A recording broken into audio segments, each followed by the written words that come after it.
তো দেখো 7 অঙ্কটা কি বলেছে, 5/7 সাথে 5/7 2 গুণের সঙ্গে কত যোগ করলে 3 পাবো। 5/7 একটা সংখ্যা আছে, সেটার 2 গুণ যদি করা হয় তার সঙ্গে আরও কত যোগ করলে 3 উত্তর পাবো। মানে অঙ্কটা কী করে লিখবো দেখো, আমরা 5/7 আছে, এটা দ্বিগুণ করবো, তাই তো, মানে 2 গুণ করবো এর সাথে, ঠিক আছে। এর সঙ্গে বলছি যদি কিছু একটা সংখ্যা যোগ করা হয়, জানি না সংখ্যাটা কত, তাই আমরা এক্স ধরবো, সেই সংখ্যাটা যোগ করলে আমরা 3 পাবো, তাহলে 3 লিখে দিলাম, সমান 3 পাবো, বোঝা গেছে। এবার দেখো 5 দুগুণে 10/7 যুক্ত এক্স সমান 3। এবার এক্স সমান কী করবো, এক্স সমান হয়ে যাবে 3, এটা চলে যাবে এইদিকে, বিয়োগ হয়ে যাবে, প্লাস আছে মানে বিয়োগ হয়ে যাবে, বিয়োগ 10/7, তাহলে এক্স সমান কত হবে 7, 3 7 21 বিয়োগ এটা 10, তাহলে কত হয়ে যাবে, এক্স সমান কত হয়ে যাবে, 21 থেকে 10 বিয়োগ করলে হচ্ছে 11/7, ঠিক আছে। তাহলে আমাদের অ্যান্সার হচ্ছে 11/7, এটা হচ্ছে আমাদের উত্তর। তো দেখো 8 অঙ্কটা কী বলেছে, 5/7 সঙ্গে কত গুণ করলে 4 পাবো। 5/7 সাথে কত গুণ করলে 4 পাবো, তাহলে লিখে দিচ্ছি 5/7, এর সঙ্গে কত গুণ করলে, কত জানি না, তাহলে এক্স ধরবো, এক্স গুণ করলে বলেছে 4 পাবো, ঠিক আছে।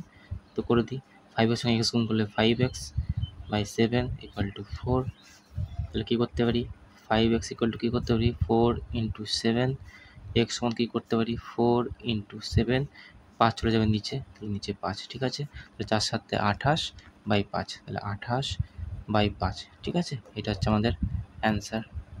দেখো এটা কোনাকুনি গুণ হয়ে যায়, তাই 5x = 4 × 7 করলাম, ঠিক আছে। আর এটা গুণ আছে তাই নিচে গিয়ে ভাগ হয়ে যায়, এখানে x সমান 4 × 7/5, বোঝা গেছে। তো দেখো 9 নম্বর অঙ্ক কী বলেছে, 2/3 4/5 আর একটা হচ্ছে 2/3 × 4/5, এদের মধ্যে কোনটি সবচেয়ে ছোট, এই ভগ্নাংশগুলোর মধ্যে সবচেয়ে ছোট ভগ্নাংশ কোনটি, ঠিক আছে। 2/3 4/5 আর এটা একসঙ্গে, ঠিক আছে। তো দেখো 2/3 4/5 আর 4 দুগুণে 8, 3 5 15, ঠিক আছে। কী করবো আমরা, লসাগু করবো, ঠিক আছে। তো লসাগু দেখো বুঝতেই পারছি যে 15 হবে, ঠিক আছে। তো লসাগু আমি আর করলাম না, নিচে সবগুলোকে আমরা সমান করতে হবে, বোঝা গেছে, তবেই না বুঝবো। তাহলে দেখো পরের লাইনে করছি, দেখো নিচে দেখো 15 করতে হবে, তাহলে 2/3 সঙ্গে 5 গুণ করতে হবে, তারা সব লিখে নিচ্ছে আগে, 5, এটা 8/15, এটা 15 করতে গেলে 5-এর সঙ্গে 3 গুণ 15 দেখা হয়ে গেল। এবার দেখো নিচে গুণ করেছি 3 দিয়ে, এটা যেন ব্যালেন্স থাকে ইকুয়েশন, মানে ভগ্নাংশটা, তার জন্য উপরেও 3 দিয়ে গুণ করতে হবে। নিচে 5 দিয়ে গুণ করেছি, তবে উপরেও 5 দিয়ে গুণ করতে হবে। তাহলে এখন কত দাঁড়াচ্ছে, 10/15, 10/15 হচ্ছে একটা, 3 4 12/15 একটা হচ্ছে, এটা হচ্ছে 8/15।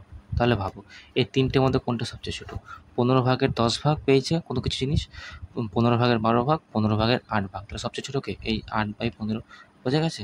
তাহলে আমি লিখতে পারি 8/15, তুমি লিখবে যে 2/3 × 4/5 হচ্ছে সবচেয়ে ছোটো, বোঝা গেছে, লিখবে সবচেয়ে ছোটো, এটা হচ্ছে আমাদের অ্যান্সার। বুঝতে পেরেছো তোমরা?